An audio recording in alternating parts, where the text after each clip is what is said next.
First of all, welcome to all my dear student on my YouTube channel Krishna physics classes. तो आज बच्चों हम लेने जा रहे हैं एक नया टॉपिक जिसका नाम है Einstein mass energy equivalence relation.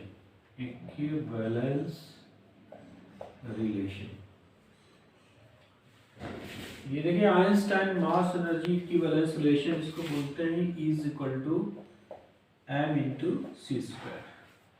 देखिए ये आइंस्टाइन ने इस इक्वेशन को प्रूव किया था कि एनर्जी को हम मास में कन्वर्ट कर सकते हैं, मास को एनर्जी में कन्वर्ट कर सकते हैं। तो देखिए इस इक्वेशन को पढ़ने से पहले सबसे पहले आप ये देख रहे थे कि कई न्यूटन ने अपने कई लॉज दिए, कंजर्वेशन ऑफ एनर्जी का प्रिंसिपल दिया गया, कंजर्वेशन ऑफ मास का प्रिंसिपल दिया गया, जिसमें कहा गया कि energy neither created nor destroyed but it can be converted one form to another form. Similarly mass के लिए भी यही कहा गया कि mass can never be created not be destroyed, it can be converted one form to another form. तो इन सब की रिसर्च के बाद इस पे स्टडी किया गया और उससे ये लॉज दिए गए। इसके बाद आपके साइंटिस्ट आए आइंस्टाइन ने कहा कि मास को एनर्जी में तो हम कन्वर्ट कर सकते हैं, मास can be converted into energy, लेकिन उसमें रीजन क्या होता है कि जैसे कोई भी हम एक रेडियोएक्टिव सब्सटेंस लेते हैं और रेडियोएक्टिव सब्सटेंस पर हमने कोई सपोज न्यूट्रॉनों की बम्बार्डिंग करते हैं, तो उससे क्या होता है कि कुछ एनर्जी रिलीज होती है, suppose that gamma energy release होती है, और कोई एक प्रोडक्ट बनता है, सपोज दैट वाई बनता है। तो हम कह सकते हैं ये रिएक्टेंट बनता है और ये प्रोडक्ट बनता है। तो इसमें उन्होंने ये बताया कि जो रिएक्टेंट का मास होता है वो प्रोडक्ट के मास के कभी भी इक्वल नहीं होता है। तो जब भी हम इसको फाइंड आउट करते हैं तो हमेशा रिएक्टेंट का मास ज्यादा होता है, प्रोडक्ट का मास कम होता है। तो ये जो दोनों के मास में डिफरेंस आता है उसी को बोलते हैं मास डिफरेंस। तो basically mass energy equivalence relation को समझने के लिए एक एक्सपेरिमेंटल वेरिफिकेशन किया गया। इसमें यह बताया गया, एक होता है पेयर प्रोडक्शन।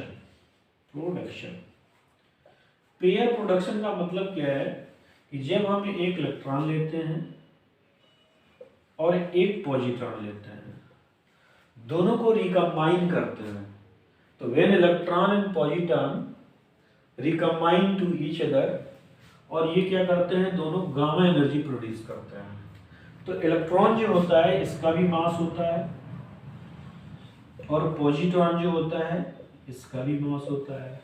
तो ये जो दोनों के मास हैं ये किस में कन्वर्ट हो जाते हैं, एनर्जी में कन्वर्ट हो जाते हैं। तो इसको बोलते हैं पेयर प्रोडक्शन। सिमिलरली इसमें दूसरा एग्जांपल क्या है कि जब भी हम गामा एनर्जी को किसी भी रेडियोएक्टिव सब्सटेंस पर इंसिडेंट करते हैं, तो जो गामा एनर्जी होती है वो क्या करती है, एक इलेक्ट्रॉन को प्रोड्यूस करती है, इससे एक इलेक्ट्रॉन क्रिएट होता है और एक पॉजिट्रॉन क्रिएट होता है। तो ये आपका एक पॉजिट्रॉन है, इसका भी मास होता है और इलेक्ट्रॉन का भी मास होता है, ठीक है ना। और गामा क्या होती है, एनर्जी होती है। इससे हम ये प्रूव कर सकते हैं कि energy can be converted into mass, और इस रिलेशन के द्वारा हम ये प्रूव कर सकते हैं कि mass can be converted into energy. तो ये जो बेसिक फंडामेंटल था मास एनर्जी इक्विवेलेंस रिलेशन।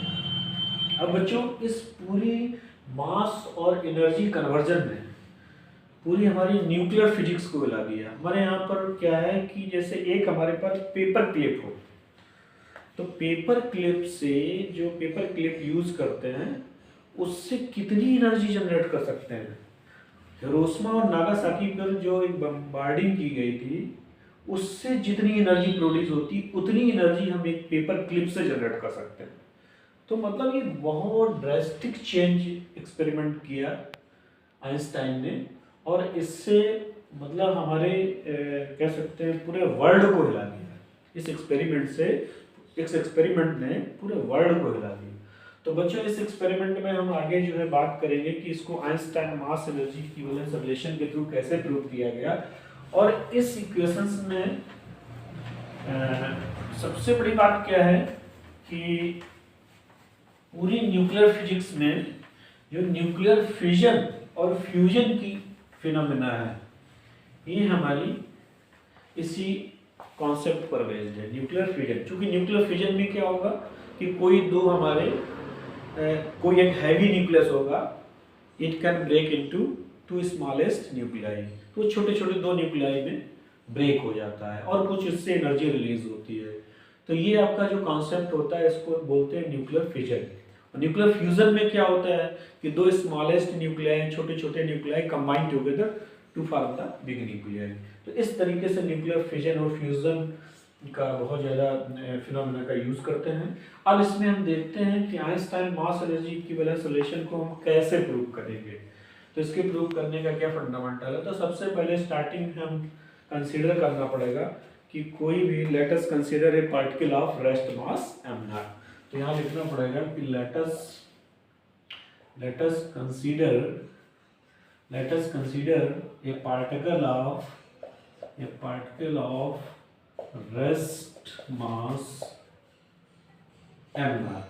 इसी पार्टिकल का रेस्ट मास एम नॉट है, और when we apply the force then the rest mass can be converted into variable mass. तो जो रेस्ट मास होता है वो हमारा वेरिएबल मास में कन्वर्ट हो जाता है, ठीक है ना। And it attains mass m when force is applied, ठीक है ना। तो हमारा जो फोर्स हम अप्लाई करेंगे किसी पार्टिकल पे, तो जिसका रेस्ट मास होगा वो किसमें चेंज हो जाएगा, वेरिएबल मास में चेंज होगा। अब इस केस में हमें करना क्या है कि सबसे पहले हमें क्या निकालना पड़ेगा, उसका वर्क डन। तो वर्क डन कैसे निकालेंगे, work done is equal to क्या होगा, वर्क डन जब हमने फोर्स अप्लाई किया तो उसमें क्या वर्क डन होगा, तो work done is equal to हो जाएगा। अब वर्क डन को हम यहाँ पर डिनोट करेंगे dw के द्वारा। तो वर्क डन क्या होगा, dw होगा। तो dw is equal to force into displacement, dx कह सकते हैं। वर्क डन जो होगा फोर्स इनटू डिस्प्लेसमेंट के बराबर होगा। This is the equation number first होगा। अब इसके बाद हमें क्या करना है कि हमें फाइंड आउट करना है कि work done is stored as energy. क्योंकि एनर्जी जो होगी यहाँ पे काइनेटिक एनर्जी होगी, तो dk इज इक्वल टू क्या हो जाएगा, work done dk is equal to, तो dk इज इक्वल टू हो जाएगा f इंटू dx, ये बन जाएगा। अब यहाँ से हमको क्या करना है, इसको इक्वेशन नंबर सेकंड कंसीडर कर लीजिए। This is the equation number second consider कर लिया। अब according to Newton second law, according to Newton second law, Newton का सेकंड लॉ क्या कहता है, F इज इक्वल टू होता है dp upon dt। Already you know that. अब देखिए P इज इक्वल टू क्या होता है, यहाँ पे P इज इक्वल टू होता है mv। तो हम कह सकते हैं F इज इक्वल टू क्या हो जाएगा, d upon dt into m into v। इतना बच्चों नोट कर लीजिए सभी लोग इतना नोट कर लीजिए। इसको क्या करेंगे, ये जो इक्वेशंस है यहाँ पर there are two function, m को फर्स्ट और v को सेकंड। अब देखिए सबसे इंपॉर्टेंट बात क्या है कि यहाँ पर m है जो वो वेरिएबल मास है, तो इसका भी डिफरेंशिएशन होगा, ठीक है ना। तो फर्स्ट सेकंड से कर देंगे, f is equal to first function तो m into differentiation of the second function तो dv upon dt plus second function v into differentiation of the first function तो dm अपॉन dt आ जाएगा। Clear. आपको equation मालूम है, equation number 2, putting the value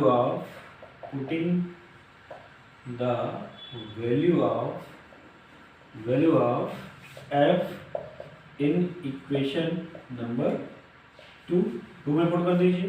तो जब 2 में पुट करेंगे तो फाइनली हमें क्या इक्वेशन मिल जाएगी, dk is equal to f की वैल्यू क्या होगी, m, f की वैल्यू हो गई m,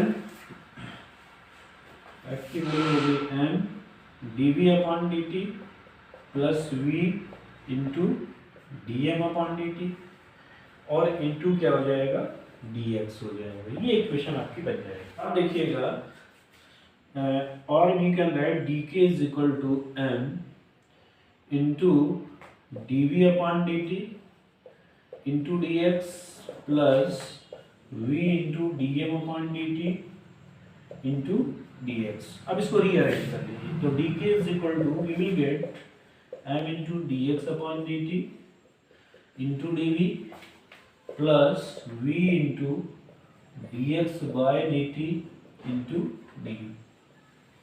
अब देखिए D x upon D t क्या होता है, ये इक्वेशन बन जाएगी d K is equal to m और d x upon D t को v लिख देंगे तो m v d we plus v into v can write into D m. So again we can write the equation d K is equal to बन जाएगा m v d we plus v square d m. ये equation आपकी हो जाएगी। इसको equation number डाल दो, this is my equation number 3। ये आपकी थर्ड इक्वेशन आ गई बच्चों। यहाँ तक सभी को क्लियर हो गया? किसी को कोई डाउट हो तो आप बता सकते हैं। चलिए अब हम बात करते हैं variation of mass velocity formula से। एक डेरिवेशन है from variation of mass with velocity। Variation of mass with velocity का फार्मूला क्या होता है? m is equal to m not upon square root 1 minus v square by c square. ठीक है ना। अब इसमें क्या करिए, स्क्वायरिंग को डिसाइड कर दीजिए। तो यानी कि squaring both the sides and we will get तो m square is equal to m naught square upon 1 minus v square by c square। Clear? अब इसमें करना क्या है कि इसको एलसीएम लेके सॉल्व कर दीजिए तो m naught square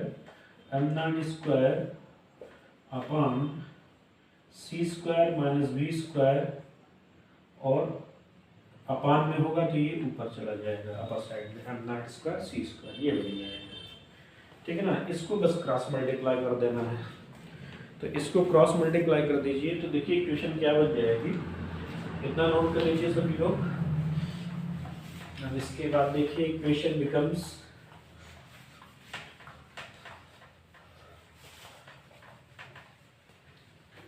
तो ये बन जाएगा क्रॉस मल्टीप्लाई करेंगे तो m square c square minus v square is equal to m not square c square this one. ठीक है ना। ये इक्वेशन आपकी हो जाएगी। इसका अंदर मल्टीप्लाई कर दो तो m square c square minus m square v square is equal to m not square c square. ये इक्वेशन हो जाएगी। अब इस इक्वेशंस को हमें क्या करना है, डिफरेंशिएट करना है। ठीक है ना। तो यहाँ पर डिफरेंशिएशन करेंगे, डिफरेंशिएटिंग एबव इक्वेशन, इसको डिफरेंशिएट करना है। तो देखिए एम स्क्वायर हमारा वेरिएबल है तो एम स्क्वायर का 2m इंटू डी एम हो जाएगा तो सी स्क्वायर डी एम लिख देंगे माइनस। अब यहाँ पे दो फंक्शन होंगे, ये फर्स्ट फंक्शन है ये सेकंड फंक्शन है। तो फर्स्ट फंक्शन तो हम फर्स्ट फंक्शन लिख देंगे m square into differentiation of the second function तो 2v इंटू डी वी हो जाएगा प्लस सेकेंड फंक्शन तो v स्क्वायर लिख दिया into differentiation of the first function तो 2m इंटू डी एम बन जाएगा इज इक्वल टू। अब देखिए ये क्या है, रेस्ट मास है तो ये रेस्ट मास है, कांस्टेंट है। c speed of the light ये भी कांस्टेंट, तो इसका डिफरेंशिएशन क्या हो जाएगा, 0 हो जाएगा। तो इतना सबको क्लियर हो गया, वेरी गुड। आगे बात करते हैं। अब देखिए आगे इस इक्वेशंस को कैसे सॉल्व करेंगे। तो ये बन जाएगा 2mc square d m minus 2mv square v d v minus v square 2m v square 2m into D m is equal to 0 बन जाएगा। तो पूरी इक्वेशन में आप देखिए 2m कॉमन है तो 2m कॉमन ले लिया तो यहाँ से क्या बन जाएगा, c square d m minus यहाँ से बन जाएगा एम बी डी वी। ठीक है ना। माइनस यहाँ से क्या बन जाएगा वी स्क्वायर डी एम और इज इक्वल टू क्या बन जाएगा, ये जीरो बन जाएगा। ये अब इस फैक्टर को जीरो करेंगे तो ये भी फैक्टर हमारा जीरो हो जाएगा, तो c square d m is equal to बन जाएगा m v d we plus v square d m बन जाएगा। This is the equation number 4 आपकी हो जाएगी। एक इक्वेशन आपने थर्ड बनाई है फ्रॉम इक्वेशन थर्ड। आपने क्या फाइंड आउट किया है, d K is equal to m b d we plus v square d m. ये इक्वेशन ऑलरेडी थर्ड आप बना चुके हैं, इसको आपने थर्ड इक्वेशन कहा था। तो इक्वेशन थर्ड और फोर्थ का कंपेयर कर दीजिए। तो comparing equation third and fourth दोनों की कंपेयर कर दीजिए। तो in this case right hand side is equal then the left hand side is also equal. तो रिजल्ट हमको क्या मिल जाएगा, d K is equal to we will get c square d m. Starting में हम ये कंसिडर करते हैं कि जैसे कोई भी पार्टिकल है, तो पार्टिकल हमारा रेस्ट में है तो उसकी एनर्जी जीरो है। जैसे पार्टिकल में हमने क्या किया, पार्टिकल पे फोर्स अप्लाई कर दिया, तो उसकी फोर्स जब लगाएंगे किसी भी पार्टिकल पर, तो मान लो सपोज दैट ये पार्टिकल है, इसकी स्टार्टिंग में काइनेटिक एनर्जी में इस पर फोर्स अप्लाई कर दिया, तो ये जो काइनेटिक एनर्जी वो के में कन्वर्ट हो जाएगी, मतलब लिमिट इसकी 0 टू के हो जाएगी। तो देखिए इसमें लिमिट लगा देंगे 0 to K into d K is equal to c square d m sign of the integration. तो इस तरीके से हो जाए। अब देखिए इसमें एक कंडीशन हो रहा है कि जब पार्टिकल यहाँ पर होगा तो उसका मास क्या होगा, रेस्ट मास एम नॉट होगा। जब फोर्स अप्लाई करेंगे तो रेस्ट मास किस में चेंज हो जाएगा, उसका वेरिएबल मास में चेंज हो जाएगा। मतलब जैसे कोई भी पार्टिकल यदि रेस्ट में है तो रेस्ट में उसका मास क्या होगा, एम नॉट होगा। जब उसमें फोर्स अप्लाई कर देंगे तो रेस्ट मास किस में चेंज हो जाएगा, वेरिएबल मास एम में चेंज हो जाएगा। इसी तरीके से एनर्जी की जब बात करेंगे तो स्टार्टिंग में उसकी एनर्जी जीरो है, जैसे फोर्स अप्लाई करेंगे तो उसकी जो मतलब एनर्जी जीरो एनर्जी है वो काइनेटिक एनर्जी में कन्वर्ट हो जाएगी। तो दो लिमिट यहाँ पर मिल जाएंगी, एक लिमिट आपको 0 टू के मिलेगी और दूसरी लिमिट जो मिलेगी वो एम नॉट से एम मिल जाएगी। तो वही हम इसमें अप्लाई करने जा रहे हैं, second limit we have to apply m not to m. अब देखिएगा, ध्यान दीजिए इसमें, इसको कैसे सॉल्व करेंगे। तो just you can integrate both the side, इसको इंटीग्रेट करना है और लिमिट अप्लाई करके सॉल्व करना है। तो देखिए कैसे सॉल्व करेंगे बच्चों, हाउ टू सॉल्व इट। तो ये बन जाएगा डी के का इंटीग्रेशन करोगे तो 0 से के लगाओगे, तो you can apply 0 to K, then you will get, and इसमें सी स्क्वायर डी एम का एम हो जाएगा और इसमें लिमिट लगा दीजिए एम नॉट टू एम।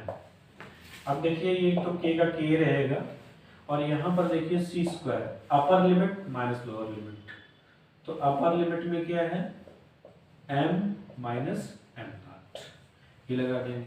अब इसको सॉल्व कर लीजिए। तो जब इसको सॉल्व करेंगे तो क्वेश्चन देखिए, इक्वेशन क्या बन जाएगी आपकी, उस इक्वेशन के बारे में पढ़ने जाएंगे। ये बन जाएगा K is equal to m minus m not into C square. This is the relativistic equation of the, this is relativistic equation of kinetic energy. ठीक, अब इसमें हम बात करने जा रहे हैं कि टोटल एनर्जी कैसे निकालते हैं। Total energy is equal to होगा rest mass energy plus kinetic energy. तो यहाँ पर टोटल एनर्जी क्या हो जाएगी, रेस्ट मास एनर्जी क्या होगी m not c square plus kinetic energy क्या है m minus m not into C square. Clear.